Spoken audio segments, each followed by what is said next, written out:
supply yang semakin terjaga dan juga harga yang saat ini sudah cukup melandai, bagaimana pupuk Indonesia memanfaatkan peluang ini, Pak? Nah, tentu kita sekarang belajar ya dari kemarin itu, siapa yang pernah berpikir perang yang sangat jauh dan seolah-olah secara kultural, historis, dan geografis pun disconnected dengan Indonesia. Perang Rusia dengan Ukraina ternyata bisa berdampak pada man on the street, orang-orang Indonesia yang ada di jalanan itu terdampak karena pangannya tidak. Itu kita tidak pernah membayangkan seperti itu. Nah, pada mudah-mudahan dengan perdamaian yang makin bagus ini kita belajar dari apa yang sudah terjadi saat perang. Terjadi supply shock, terjadi disrupsi pada supply chain. Yang kita lakukan tentu kita ingin diversify dari supply-nya. Nah, inilah yang sekarang secara aktif kita melihat di mana saja sumber-sumber fosfat yang ada di dunia, di mana saja sumber-sumber potasium yang ada di dunia. Kita tidak bisa terlalu menggantungkan pada satu region, sehingga nanti kalau terjadi apa-apa akan terdisrupsi. Jadi saat damai ini kita gunakan untuk benar-benar buka radar kita lah, radar di mana sih yang kita harus bisa masuk untuk menurunkan risiko gangguan pasok. Mungkin boleh digambarkan, Pak, kalau dulu mungkin Indonesia ini bergantung paling banyak kepada negara mana, dan kemudian setelah melakukan diversifikasi, ini penyebarannya ke negara mana saja?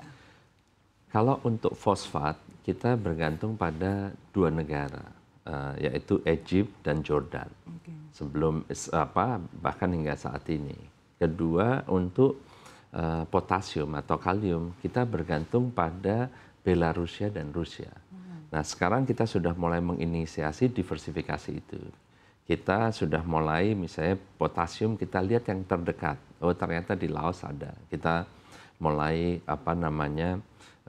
membeli potasium dari sana. Nah, juga dengan fosfat. Fosfat kita memang sedikit lebih jauh, tapi kita lihat Algeria. Oh, ternyata Algeria ada.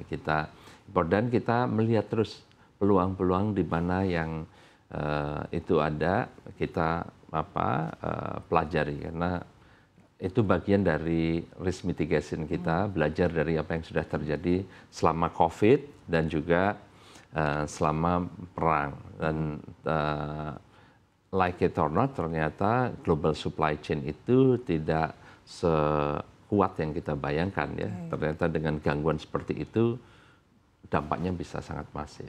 Artinya diversifikasi yang dilakukan saat ini juga untuk memitigasi resiko kalau misalkan ternyata perang antara Rusia Ukraina ini ternyata worst case-nya belum berkesudahan dan bahkan berkepanjangan ya, Pak? Kita harus siap pada kondisi apapun hari ini, karena penduduk Indonesia tumbuh, artinya kebutuhan pangan juga tumbuh. Pupuk Indonesia ini mandat utamanya menjadi penopang ketahanan pangan nasional. Maka bagi kami dua hal penting, menyediakan pupuk, menjamin ketersediaan pupuk, dan menjamin keterjangkauan pupuk. Nah, kalau tersedia tapi tidak terjangkau, atau terjangkau tapi tidak tersedia, produksi pangan kita akan terganggu. Dan kalau produksi pangan kita terganggu, ya Indonesia pasti akan terganggu. Jadi pupuk Indonesia melalui berbagai macam upaya, diversifikasi sources, efisiensi yang kita lakukan, penggunaan teknologi, kita ingin memastikan bahwa pupuk Indonesia bisa berdiri tegak sebagai pilar utama ketahanan pangan nasional dengan menjamin ketersediaan dan keterjangkauan pupuk. Nah, itu juga ada hubungannya dengan bahan baku. Dengan diversifikasi ini kan kalau tergantung pada satu atau dua negara, kita kan bisa dikendalikan oleh negara itu, baik secara volume maupun secara harga. Nah, ini yang kita ingin koreksi, tidak hanya mengantisipasi perang ini berlanjut atau tidak, tapi kita benar-benar forward looking, menyambut Indonesia emas, bagaimana kita butuh tambahan pangan yang cukup banyak. Tidak mungkin itu kita bisa mandiri kalau kita tidak mengantisipasi dari sekarang. Jadi kita melihat beyond perang ini. Tentu kita berharap perang segera selesai. Tapi kalau kita flashback, Pak, ketika perang Rusia-Ukraina berkecamuk di tahun 2022 lalu, bagaimana pupuk Indonesia saat itu menjamin ketersediaan dan juga tadi keterjangkauan pupuk? Jadi gini, kalau harga kan kita nggak bisa beat the market kan. Market harga segitu ya kita mesti ngikutin. Tapi bagaimana kita memastikan bahan baku selalu ada. Berbagai macam hal kita lakukan dengan salah satunya menambah buffer stock kita tinggikan. Pada waktu itu tidak lagi masalah harga, tapi ketersediaan. Karena jalur pupuk potasium Belarusia terganggu. Tidak boleh melewati relnya, tidak boleh melewati satu negara, sehingga availability menjadi an issue. Dan waktu itu kita naikkan buffer stocknya, dan pada saat itulah kita mulai secara cukup besar membeli kalium dari Laos. Jadi itu diversifikasi. Kita sudah tahu ada Laos, dulu belinya kecil-kecil, tapi begitu terjadi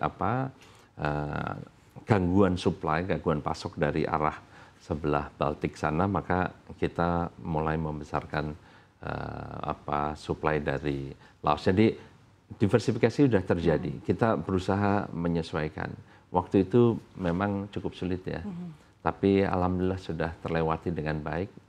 Pupuk Indonesia kinerjanya juga cukup baik. Jadi alhamdulillah semuanya sudah terlewati. Kita sekarang menggunakan pengalaman pada saat-saat sulit itu untuk mengantisipasi masa depan.